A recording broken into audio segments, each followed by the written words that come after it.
hit my bell. Thank you. And you probably cannot hear it, but I'm going to hit it anyway. Ding! Just in case you couldn't hear it. Russia She's doesn't telling come Chris across, that we remember? cannot hear her bell, but she doesn't. I don't know. I'm not sure why it doesn't sound, but that's There okay. is a setting in there. I'll have to write it down and email to you that takes background noises out of Zoom. And it uses sharp noises like that are the things that blanks out. Yeah. Well, you should teach me that because I would like you to hear this beautiful bell. You Hey, heard it? Lisa I had only heard it. a drum last time and we couldn't even hear it, man. That's right. We did have a drum and we couldn't even hear the drum. So anyway, today we have a great speaker. So I'm glad that all of you could take the time to join us this evening. We do have 3 super special guests, not guests, new members here with us tonight. So if you can put your hand up so people can see you. Cindy is a brand new member up there in the corner. And oh, she's in my corner. Morgan, you can put your hand up wherever you're going. Everybody's moving. And Luisa, I saw your hands up a second ago. So these are the 3 newest members that we have brought into Pathways. We're super excited that you guys are here with us tonight. Great program. So we're glad you're here. So we'll start out the meeting with our happy bucks. Anyone have any happy bucks to start us off? I promise happy bucks when I can walk again, but it's still not working. So just hang in, and once I can walk, I'll give you lots of happy bucks. Okay. Well, I'm glad you're smiling. You haven't been. That's at least a relief. I did see Chuck. Chuck, go ahead with your happy buck. Go ahead. 3 happy bucks for 3 new members. Yes, that's a good one. Anybody else out there? I'll do the All same. right. Plus, I need to send you one from 2 times ago, so I'll just add it to it. All right, Matt, go ahead. What are you happy about? 3 new members, Oh, all right. same as Chuck. Come on, Chris. Emily, what were you saying? I have one. John starts preschool soon. Yay! That's great. How about you, Steve Miller? You had your hand up. Well, I'll chime in also with the 3 new members, and Morgan especially. I'm just so thrilled that you decided to join us here on our very short meeting in Tiffin. The other thing is we acquired new kitties, and we are on week 2.5 of new kitties. And after hiding under the bed for the first week, they finally come out. They are joining us. They're actually letting us pet them. Woohoo! Wow. Starting that all over again after 17 years with our last cats. Oh. Yes, it's a hard transition, but that's good. So what'd you That's do? good. Open some tuna fish or sardines or? Oh, cheese mostly. And he's shaking her head. yes. Yeah, Penny got out the treats. Chicken All and right, cheese. Bob Cook has a happy buck. Go ahead. Well, I have 5 happy bucks for all the work and effort that Luisa Ramos, who's our new member, put into the global grant that we hope that will be successful, and we should hear something soon. But welcome, Luisa. Thank you for all your efforts, along with that of Lisa. Yes. Thank you. So we have our Eloisa, who has been a member for a long time and is going to be president in 2 years, working together with, not to be confused with, Louisa, who is joining us also. So that is fantastic. I don't see Eloisa. Am I missing her? She's not here, right? No, I haven't seen her. Okay. She's probably iPhone 161 here. Nope, that's not her. That's Stephanie, I guess. Anybody else? There she is. Keep your sound up, Jim. You're not. Oh, here she Your is. audio's not on. Anybody else have a happy Yeah, buck? I want to welcome Bonnie Rybick. She's from Citrus County in Florida, where we lived, and she was a member of or she still is, member of the Inverness Rotary Club where we belong there. So she's joined us tonight. Welcome, Bonnie. Hi, Eloisa. Hi, Julie. Hi, Hi, Julie. Cassie. Hi, Gary. Hi, all of you that I didn't see before. Any other happy bucks? I do. Hi, David's granddaughter. Hello. Can you hear?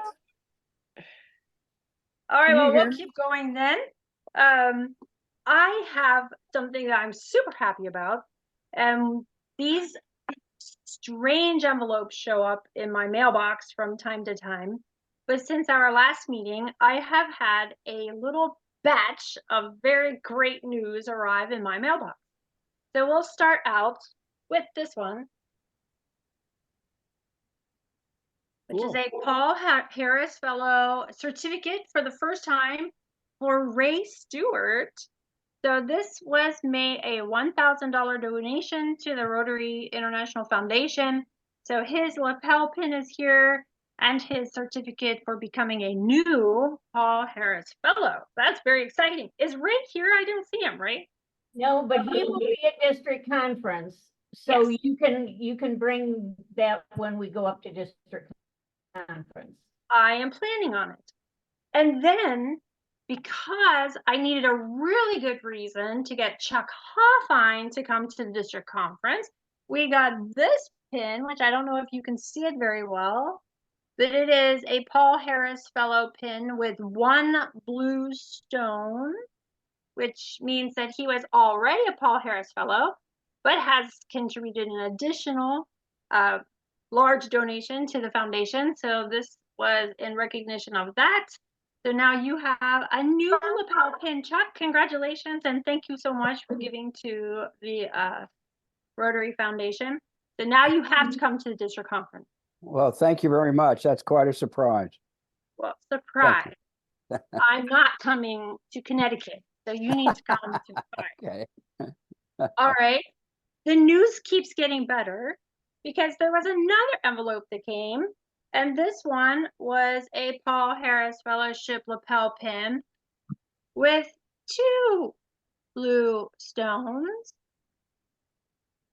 And this was because of a contribution by Julie Kerr, who is also here tonight. So thank you so much, Julie, for sending in an additional donation to the Rotary Foundation. So I hope you can make it somewhere that I am going. And if not, I will make sure I get this pin to you. And it's still not over. I have one more. This is really exciting. So this is a beautiful billfold, which is given in honor of someone who becomes a benefactor to the Rotary Foundation. Yeah. Oh, Stephanie, yay. All right. So Stephanie and Yeah, I got Stephanie. this beautiful little binder, but also these wings that go on her Rotary pin. Oh, cool. Isn't that cool? Well, thank you. You're here, right? Yeah, there she is. So thank you Yeah. so much. I'm That is here. wonderful. Now, what were you going to say, Stephanie? Go ahead. I- Speech, Can speech. you hear me? I can't. Yeah, your phone is cutting out. I'm not sure what. So, by making the, I'm in I'm in a. Yeah, I'm in Alaska, so I'm in the boonies. you are, and you're incredible. Yeah. Sorry, I just got off the Iditarod Trail, Wow. Wow. and I wanted to give Happy Bucks $5 for all my dogs that came through. Were 100% healthy and are doing great. That's Oh, that's Great. That's Super. I wish they had better connections in Alaska. Just I don't know what's going on with that. But to become, let me tell you how you become a benefactor for the Rotary Foundation. You do that by making the permanent fund of the Rotary Foundation a beneficiary for your estate. So she went ahead and did that. So we are super thankful that she has chosen to prioritize the foundation in her giving. So thank you all. That's incredible. I especially think it's great timing because tonight's speaker, Steve Abels, who is in Tokyo, his training in as a World Peace Scholar came through the Rotary Foundation.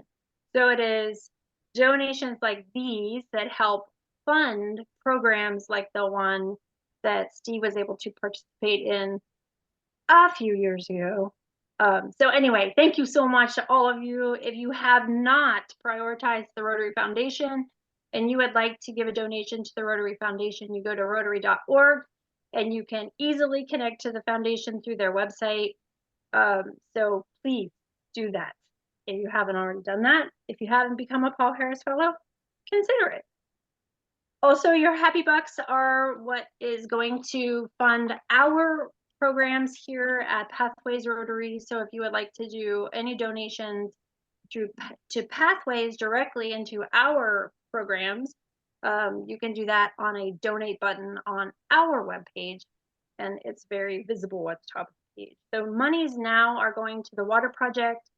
So Eloisa, if you would give us a quick update on our water project, like just a very small summary, because some people who are here may not be familiar with the water project. So if you could, that would be great.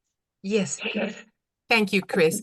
But before I do that, my apologies. I had some technical difficulties in joining in on time. But I do want to introduce first someone that has been very, very supportive to our water project. And she has been technical assistance. She has the experience on the water project for many, many years. And this is Mrs. Luisa Ramos. May I ask you to please join me with a wonderful applause and joining her, because she is now a member of our Rotary Club. And for that, I'm very happy and very proud. So where we're at, thank you. Welcome, welcome, dear Luisa. And with that, I should say that this morning I called the Rotary Foundation. I did not get a reply yet. I'm just asking about the status of our club, of our global grant. It's been there. It'll be a month that it was submitted. So we're waiting for the good news. Hopefully it'll be great, grand news. So that's where we're at. The foundation has it on its side.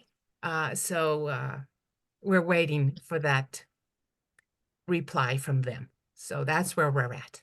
However, a predecessor of the global grant was reported today. That was the first water project that 3 Rotarians from the Pathways Club through a nonprofit organization called Creation Care International was done. That was a water project, and we're very, very proud of that. 50 families were helped, so it's still a water project, so we're moving along. And for that, we're very, very proud and happy. Yes, 50 families have been helped already. Great, that's fantastic. Good, Thank you. thank you. Thank you so much. Also committee related, I want to encourage all of you to consider submitting to Elda, who is not here tonight. She's in Germany and it's in the middle of the night.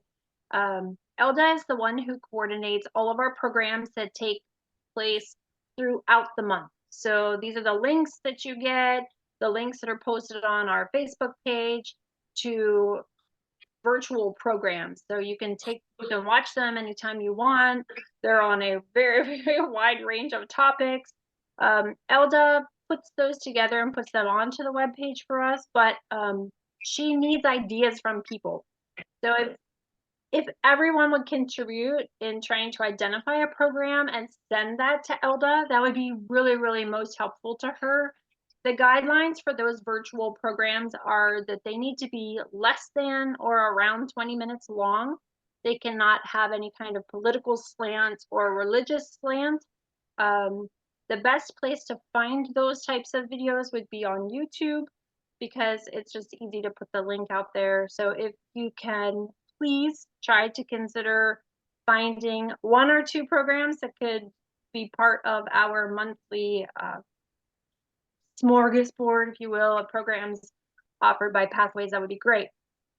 Because at the board meeting last week, I was listening to stories from Sue, who keeps track of people who are watching those videos, and also Steve and Jim know that there are people out there that rely upon Pathways and our virtual programs to make up for the meetings that they miss at their normal club, at their regular club.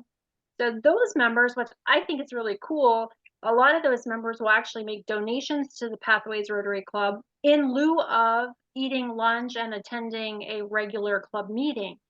So it's basically a fundraiser for us. So if you can please take a couple minutes of your time and try to find some programs that Elda can put out there that the rest of us would enjoy, that would be really, really wonderful.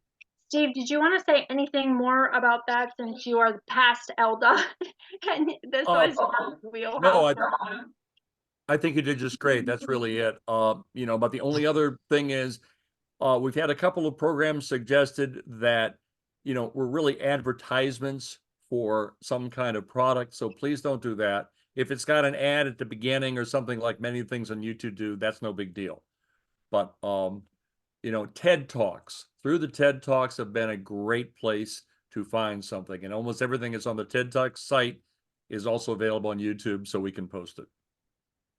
So the monies that we get through those types of programs are also going to this water project that is being spearheaded by Eloisa, Bob Cook, and Louisa. So that is a good way to help us support that project. And Steve, are you and Cassie still doing the field trip? Would you like to give us an update on that? Yes. April 13th, you're all invited to come to the National Museum of the United States Air Force in Dayton if you're anywhere near, and I will give you a private guided tour of the place. Just this morning, our member from Findlay, Paul Sears, and his son Nick joined me at the museum this morning while I was there doing my normal shift, and I gave them the grand tour. So Paul regrets that he can't be here, but he is taking Nick to Detroit Metro Airport, where he has to pick up a flight back to California at 9 o'clock tonight. So they should be there already. Well, he'll probably watch this. So bye. And part of the thing I'm doing this is to meet more of you in the flesh. I am now up to, my gosh, over 25 of you that I've actually met live and in person. So love to have more of you come down. And there's an upcoming opportunity for us to meet more of you in person. And that would be the district conference that is coming up in April. So on April the 19th and 20th, Cindy is probably very, very, very in tune with this event, but the district holds a convention, like a conference, every year. So this year it's going to be kind of short. It's at Maumee State Park, and all of us are welcome to come. Most of us are in the United States, so Eloisa is even coming up from way down south. If you can at all fit this on your schedule, please come out. There are going to be several of us there, and we would just have a really good time if we could actually get together. Wouldn't that be fantastic? So if you can sign up for the district conference, that would be wonderful. Jim, you were muted and you unmuted yourself. Do you want to say something? I was just going to say, we have 11 of our members coming to the conference, plus their spouses. And our newest, also our Louisa, is going to be coming to the district conference. So we'll get to meet her too. Fantastic. Yeah. All right, so we need more of you. So our challenge is to please try to make it to the district conference. If you haven't ever attended a district conference, this is the one to do it, because we're all coming and we're going to have a really good time. So if you want to learn more about it, you can contact anyone. You can send me a message or talk to Jim or Sue or anyone that's been to multiple conferences, and we'd be happy to talk to you about that. Now, Matt, put your hand up again, Matt. Matt is our incoming president, so he is going to be attending the president-elect training seminar, which is in Columbus next weekend, right? And Steve is going to come with him, Steve Miller. This is a really important meeting for him to get to know the district leadership, and so we wish you a really great time and that you will just pack your brain full of Rotary information, and so that you can lead us really well next year. Matt, you got that? No problem. Good. All right, let's see. This month's service project. Last month I challenged you to go out and get like snacks to take to your local firefighters or police department. Or I air had a traffic really good controllers, time. I'm sorry, who's talking? or air traffic controllers, which Or I air traffic Friday. controllers, if you're Steve Miller, that's right. And you take, I thought it was fantastic. So I wore my Rotary shirt on Rotary's birthday, and I went and had a really good time. And it was really, really wonderful connecting with our local heroes. And I thought it was really, really fun. This month's service project is super easy. You don't even have to leave your house. So here's your challenge. Everybody write this down. This is your service project for March. You're going to write 3 letters, 3 cards, or something personal to 3 people with whom you have lost contact in your life. So tonight, I'm starting that by talking to Steve Abels, who has been like missing from my life for a long, long, long time. And it's just a perfect opportunity to connect with him. So take the time to reconnect with someone that you've lost touch with, 3 people in the month of March, to just tell them how important they are to you and that you would like to reconnect. So you could do that by social media or whatever. But I've learned this year that sending cards to people has really, really a huge impact. And I appreciated that lesson. One more thing before I tell you who Steve Abels is, and that is our social meeting. I really leaned toward changing our social meeting away from Saturday afternoons, but feedback from a couple of people in Europe, they think that it's wonderful that we try to include them in our meetings since they can't make it to our club meeting. So our next social meeting is Saturday, March 23rd at 1 o'clock in the afternoon, Eastern Standard Time. Saturday, March 23rd at 1 p.m. And I will send out a reminder. All right. Steve, I ran through all of that because I want to introduce you. And here's the terrible news. I've lost your bio. But I can tell you that I have known Steve for a really long time.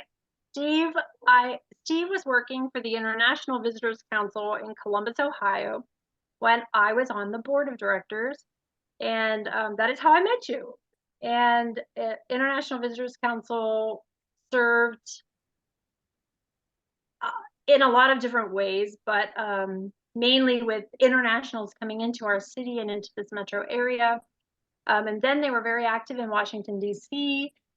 Steve, actually, I don't recall if you had some connection to Rotary prior to doing the World Peace Scholar, but I feel like you did, and I didn't see that in the I do, yes. I thought so. Okay, so I actually am going to ask you to introduce yourself more carefully than I am doing, but Steve has been all over the world serving with our government officials in various positions, but he owes a lot to Rotary. And so I thought it would be really cool to bring him in, having served and been chosen to be a World Peace Scholar through the Rotary Foundation. And to see where he is now is just really, really cool. So I'm thrilled to introduce you to Steve Abels, who is in Tokyo right now, escaping his duties with the ambassador, which we're very, very grateful that you took the time to meet with us this morning. Steve, go ahead. Well, Chris, thank you. Yes, we've known each other for a long time, and it has been great. And I'll kind of talk about my background as I'm going through my remarks to kind of share with everyone. As Chris has said, I've been a beneficiary of Rotary's scholarships and investment and generosity, and 3 times actually. So I'll kind of talk about some of those things as I go through. I've been very, very thankful, very blessed. So one of the things I want to talk about is the 4-way test. And you all know the four-way test. Is it the truth? Is it fair to all concerned? Will it build goodwill and better friendships? And will it be beneficial to all concerned? And that has been something that, always try to do the right thing throughout my life. And I've often find myself thinking back to the four-way test when I first heard that, and realizing that, this is something that provides an excellent framework or a lens to look at when we evaluate situations we come across and we consider the next actions. And it's been helpful for me to have that and to think of those four items, and especially in that order throughout. But I have to say that when I joined the State Department and I took my family overseas, my mother cried when I called her and let her know I joined the State Department. So I don't know if I quite matched that beneficial for all at that time. My mom was very sad when the three grandchildren went abroad, and so that was a challenge for her. But she loves what I do, and she's very thankful for that, and she really appreciates that of the work I'm doing. My current job is I am the assistant to Ambassador Rahm Emanuel, the same Rahm Emanuel who is chief of staff for President Barack Obama, was also in the Clinton White House, former mayor of Chicago, and a former member of Congress. He is a very high energy ambassador. He never slows. I saw a quote just the other day. Somebody wrote in an article of you can take Rahm Emanuel out of Washington, D.C., but wherever he is, he brings Washington, D.C. to him. And he stays super busy. He has about, on average, a little over 7 meetings every day. And that's just keeps him going completely. As an example, I have, like we do a schedule card every morning for him. And so it's all of his appointments and all of his movements, and we try to keep him on time. That's my primary job. I'm his primary scheduler, but also connecting him with phone calls. Just the other day, I connected him with Tim Cook at Apple and Warren Buffett at Berkshire Hathaway. It makes for an interesting day to come home and just say, "Oh, I spoke to Warren Buffett this morning." So it's quite an interesting job. But as Chris said, I've been a recipient of Rotary generosity throughout the years. And my first experience, my first exposure, I guess, to Rotary was when my brother became a Rotary exchange student back when I was in middle school, and he went to Sweden for a year. And so he had a great time, and I thought, I want to do that too. And so I wound up going to Germany, and I was there from 1988 to 1989 and lived in a town in northern Germany and had an amazing experience that truly is life-changing when you think of pathways you take in life and how that affects where we go. Being exposed to exchange, my experience in Germany, but not just with Germans, but also other exchange students at conferences, really propelled me into the world of international relations. And I originally wanted to be an engineer when I went to college, but 2 years into that, I realized not for me, and switched over to international studies. And after I graduated, started working for International Visitors Council in Columbus, Ohio, and that's where I met Chris. And we worked a lot together, and I took Spanish classes at her business there downtown, and it didn't really stay with me. I'm very sorry, my Spanish, but it was a great experience. And that really, the International Visitors Council, they work with a program of the State Departments, and it's the State Department. It's called the it's the International Visitor Leadership Program, and it's where the State Department selects, through the embassies, they select people who are up and coming in their countries to come to America and spend anywhere from 3 to 4 weeks visiting different cities and meeting with their counterparts and learning from them. This was This was in the mid-60s, mid-90s, and we were working a lot with librarians because we have great library resources in Columbus, Ohio. We also had social studies teachers coming over from the former Soviet Union to try and help them learn the importance of giving a balanced presentation when they're teaching the history of their country, of their region, and what happened, so that they could really be balanced. And so we would connect them with people that could help them with curriculum development and teaching methods. After that, I moved to Washington, D.C. for a brief while before moving back to Columbus and getting married, and where I worked for Governor Taft in his office of multicultural affairs, and eventually became the director of that office. And one of the things that, think about the four-way test through life, I've been using this throughout my days and working. I would work with multicultural communities in Ohio, predominantly the ethnic communities, trying to find if there's something that they needed. Some of them were just very simple, hey, can you come to our Oktoberfest and give the governor's greetings?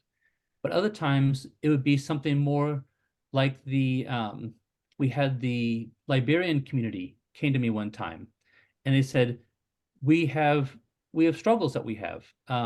We're under this delayed deportment status. And the problem is that we, by the time the president of the United States signs executive order allowing us to stay longer, we've come out of status for working and for driver's license. And so how could we try and work with that in the state of Ohio?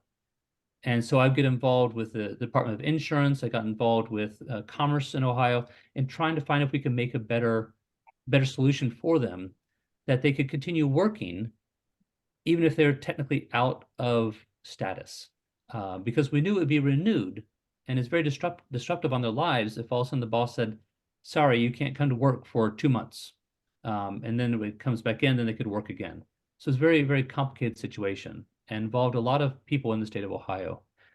I left that. While I was in the Governor Taft's office, I actually participated in the group study exchange program and went to Southern Bavaria. Went with a great team. I don't know if any of you know Tom Marcelane, I think from Ohio, and he's a Rotarian. He was our leader for the group and had a great experience with him. But I left the governor's office, and when I was offered the Rotary World Peace Scholarship and studied in Japan for 2 years. And during that time, I did an internship at the United Nations High Commissioner for Refugees in Washington, D.C. The experience in Tokyo was an amazing learning experience, not just in the classroom, but out in the community, talking to people. My wife actually worked teaching little kids at a local school. And we just had just a beautiful experience, and that's benefited me throughout my career. After I graduated, I worked for an orthopedic association in Chicago, and I was helping with international programs to get orthopedic surgeons in the United States to go and teach orthopedic procedures in other countries. And so I did a program to Mexico City, and we had a group of doctors that went down and taught a course on sports injuries, helping them to figure out the best ways to manage that. We did an ankle and foot course in Madrid, Spain. And I was very surprised to learn how many of the doctors actually thought that amputation was one of the best courses of action on some of the cases that they provided to the doctors who were in attendance. And so it was great to see that they could learn from each other about different ways to approach orthopedic procedures. After that, I actually moved down to Duke University and was started off helping people find research funding. And it was an interesting job of looking at the research that was going on and helping the postdoctorate fellows, helping the faculty members find research dollars to really try and find improvements, whether it was for health related or engineering. But that actually led me then into a compliance job at Duke University. And this is where some of the things I learned during my Rotary World Peace Fellowship about the importance of negotiating and working through trying to find.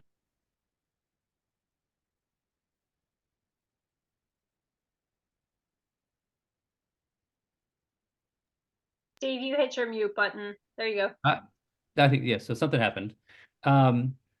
So the vice provost at Duke asked me, he said, Steve, he said, I want you to be a compliance buddy. I want you to be a compliance friend to the faculty members, which normally a friend doesn't go with compliance a lot. And so I had to really work on those skills that I learned of helping faculty members to want to be in compliance. And a lot of it had to do if they had stock in a company, they couldn't do research that was funded by that company. And I got to work with some of the neatest professors at Duke University. One of the things they talk about when they talk about conflict of interest is no interest, no conflict. And so if it's a pretty, maybe boring research type of thing, there's probably a little chance of conflict.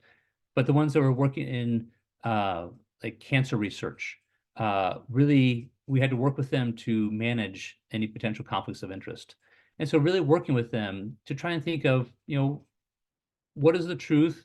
How can we build goodwill through this so the faculty members wouldn't become bitter and angry about the compliance process, so that they could do the research that would be beneficial for everyone. And so that was a great experience.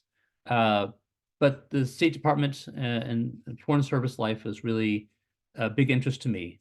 And I know we want to leave time for question and answers, so I'll kind of go through some things quickly. Our first posting was Doha, Qatar, and that was in 2012. And I worked in the security office. And it was a challenging time, 2012 to 2014. That's when Benghazi happened. And we were living in the Middle East. And a lot of the struggles at that time. And I was working in the security office. Our job was to keep the embassy safe and the employees and their families safe as well. But we always remember that we were within missile range of Iran. And it gives a different perspective on life. After that, we moved to Jakarta, Indonesia, and I worked in the political office. And during that time, there was a terrorist attack about a quarter mile from work and about half a mile from home. And it was on my normal bicycle route heading home. And that was very much a very awakening moment of, this can be potentially a dangerous place, a dangerous job. Actually, in the Foreign Service, we don't always call it a job, we call it a lifestyle, because our job affects every part of our lives. It's almost impossible to really shut down and say, this is only my job, this is only my home life, because everything is affected by what we do. After that, moved to Vienna, Austria, and was at the U.S. mission to the UN for 3 years, working at the section that liaises with the International Atomic Energy Agency section, and working with them. And at that time, there's still a lot of negotiations happening for the Iran nuclear treaty meetings, and John Kerry was in Vienna quite often.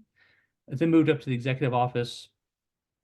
After that, moved to Budapest, Hungary, and we were there during COVID and challenging time. But one of the things that we did that we felt really important in the office is the importance of bailar salsa o tango.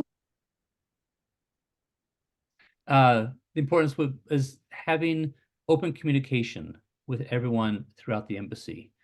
And there was very much, people were not sure what was going on and what was happening.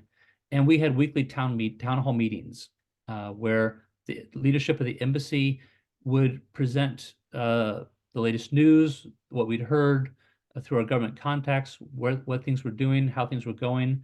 And it was very hard. We actually had authorized departure at that time. So if people wanted to leave, they could. We didn't. We chose to stay. But anywhere from a half to 2/3 of the embassy left and went back to the States. And so those of us who stayed there did our best to maintain all the functions that we could, but also keep people informed. And now I'm in Tokyo.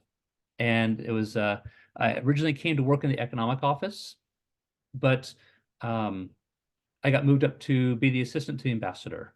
And so I had a joke earlier that I'm not a Rotary Ambassador Scholar, but I'm Ambassador Scholar because I need to study my ambassador and know what he likes and how he likes it, so we can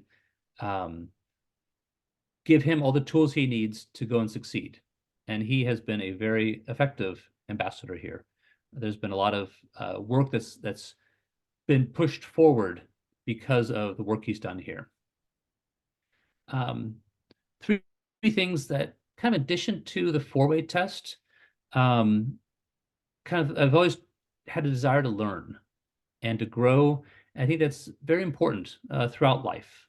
I heard through, and also if you're not trying and you're not making mistakes, then you might not be learning. And I came across this great phrase the other day. It said, we put erasers on pencils because people make mistakes. And that's not a bad thing. That there's always a way to erase it and try again and do it better next time. And trying also to desire to improve and a desire to serve others and really have that opportunity through the work I'm doing. And so I don't know if we want to stop there for any questions, or if I have some more remarks I could do, if that would be best, whatever. I know you want to leave time for questions and answers. Steve, I'm guessing people have a lot of questions. So I'm going to let you actually call on people since you can see their names. So if you see somebody's hand, unless you want me to intervene, but you can handle it, I'm sure. Okay. That is Stephanie. Would you like to? Yeah, I have a question. So I guess my question is, I've got actually two.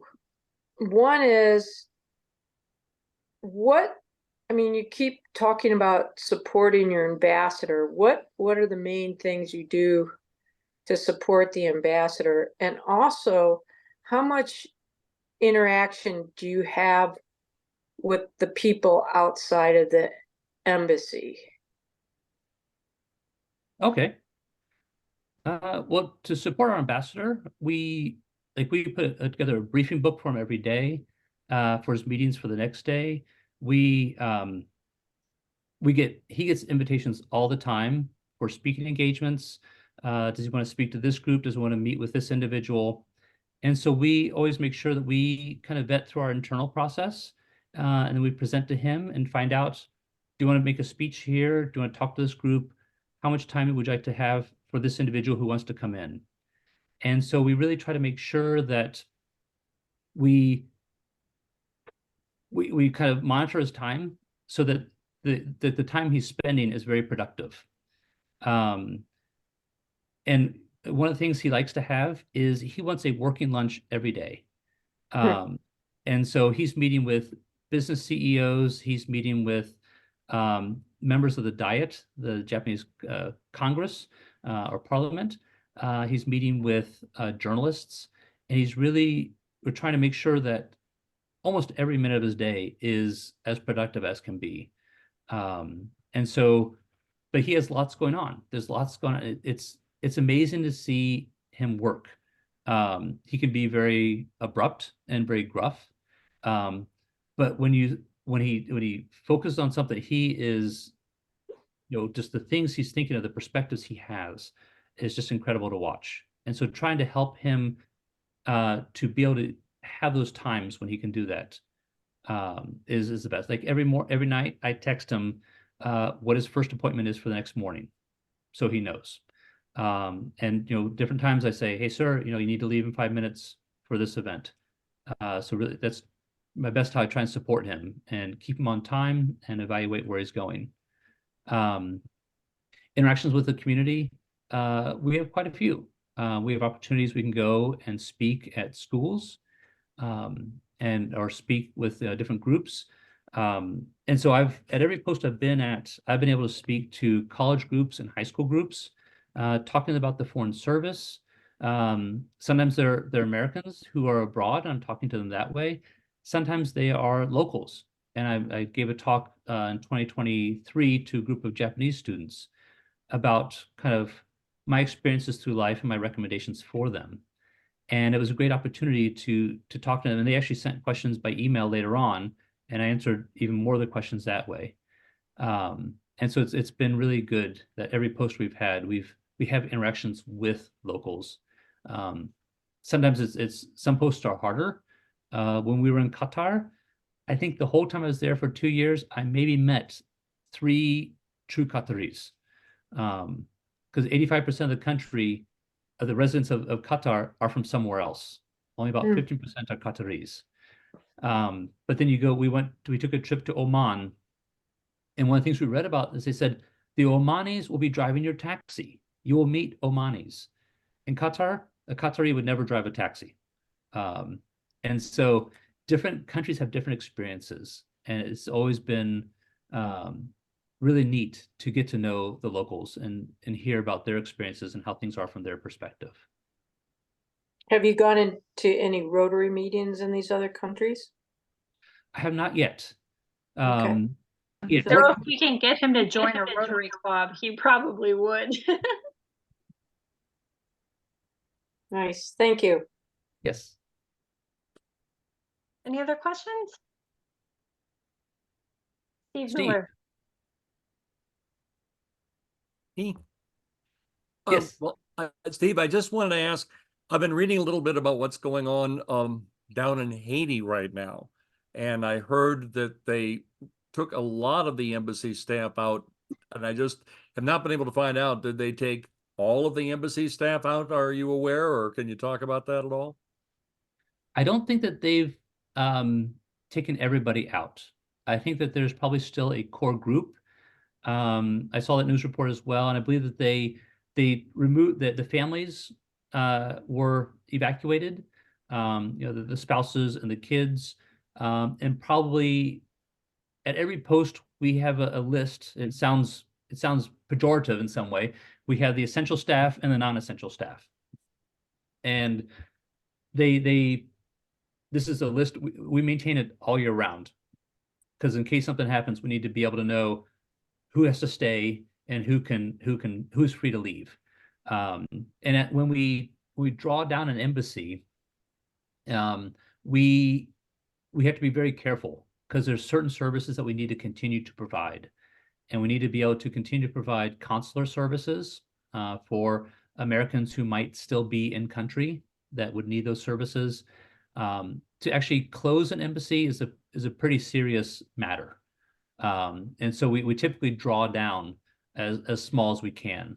And we might get to a staff of maybe 12 people in a whole embassy, but then the locally engaged staff, local employed staff, still continue to work.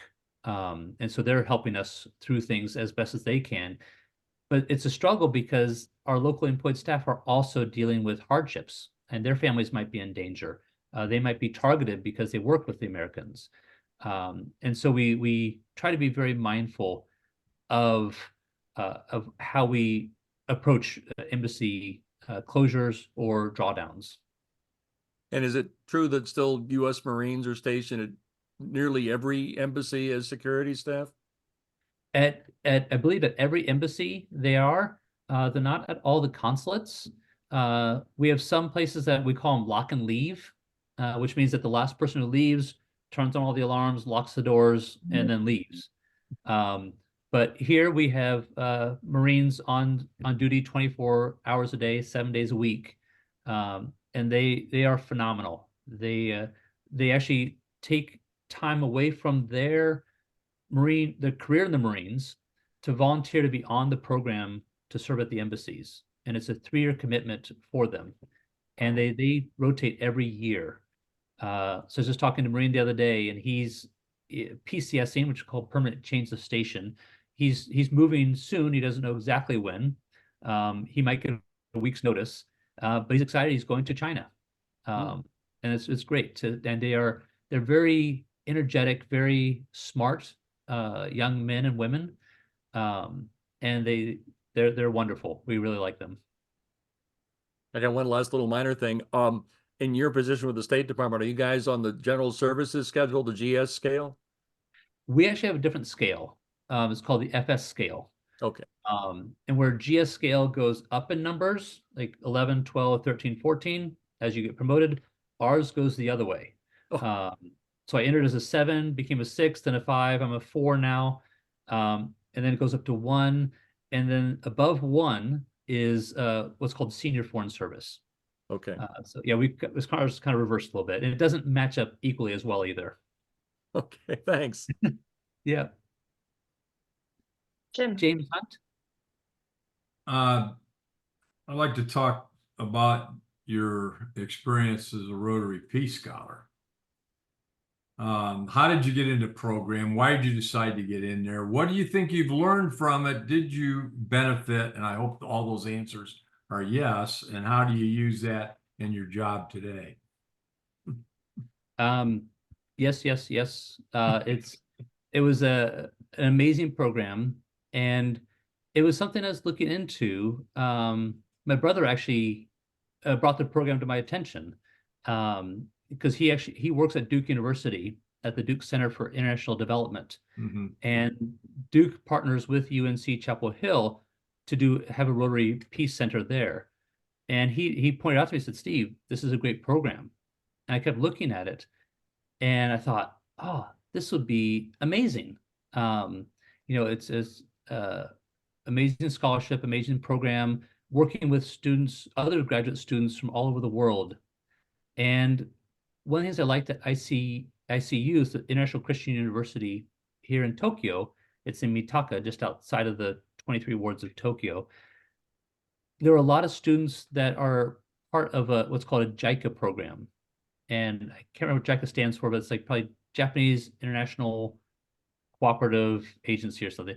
But they sponsor students from other countries to come and study at ICU as well, and other universities.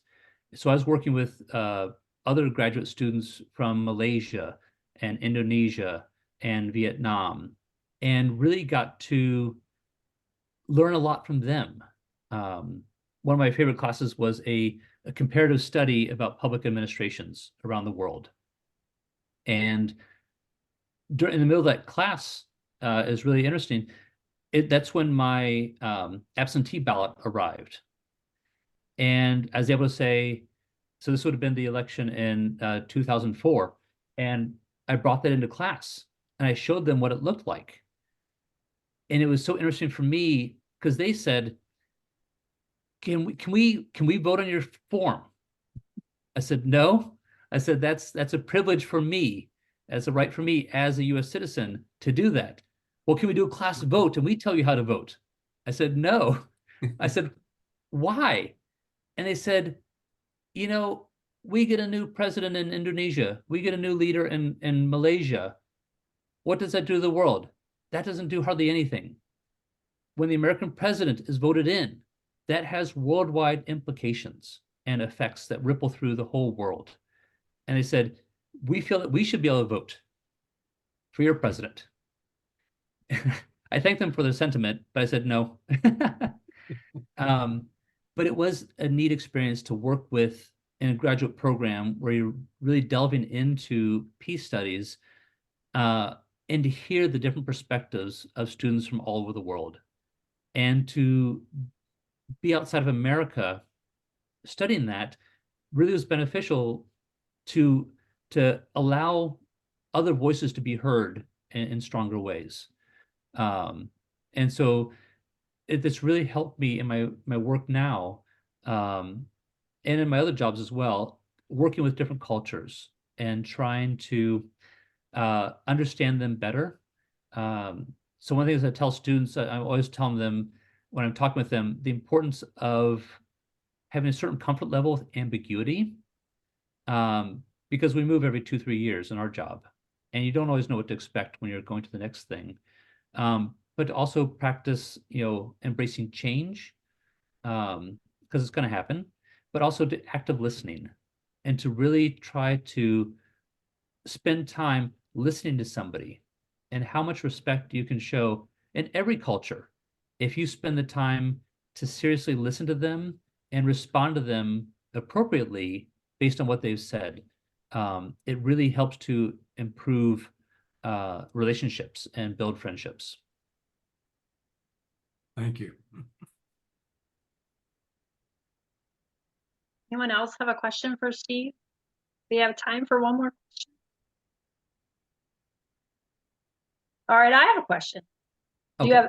have any indication at all where you will go for your next post? Or is that a complete out of the blue sort of thing? Or do you get to have some influence on it? I do get to have some influence. I find a list of places that are available and I can bid on those positions and interview for them. I'm in an unusual situation right now. The first time I've had this in my career in the State Department. Most places, when you go somewhere, like my travel orders will say what my tour of duty is. It might say 2 years transfer, 3 years transfer. And that's most of my colleagues at the embassy right now. My current travel orders say tour of duty indefinite. Oh, And that's because I am tied to the ambassador. When I became his assistant, my orders were rewritten and I am tied to him. I am here in Japan as long as he is here. And then after he departs, I have up to 5 months to archive his records and to work on other projects at the embassy. And it also helps to give time for kids to graduate from finish a school year. And so I can't bid on the next position until he leaves. And so normally this fall would be the bidding season for the summer of 2025. I can't bid. And so part of the comfort level with a certain level of, or comfortness with a certain level of ambiguity, realizing that's what I have right now. And so I'll have to look for things that are maybe a now position, what we call, something that's available at that moment. And it could be anywhere in the world. And so far, I've been serving 12 years abroad straight, 5 postings in a row abroad. And there's lots of change coming up. My oldest son graduates from high school this year, and it's going to be heading off to university. And it's going to be a change in the family. But my next post I'm bidding, I only have to think about my other 2 kids and their educational needs.